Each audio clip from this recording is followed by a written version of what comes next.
السلام عليكم ورحمة الله وبركاته. مقعي قوارقية محمد وحنا هاي أرضي دقة جامعة سيتوكود وحنا برتا كلية ميدواي فريقة اسم مستر فور وحنا كدرت جامعة سيتوكود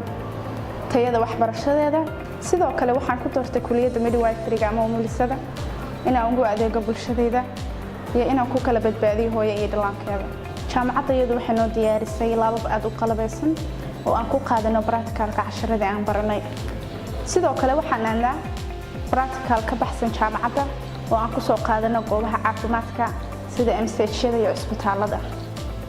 ugu dambeyn waxaan rabaa inaan fursadan uga faa'iideysto inaan ugu mahadceliyo maamulka iyo macallimiinta jaamacadda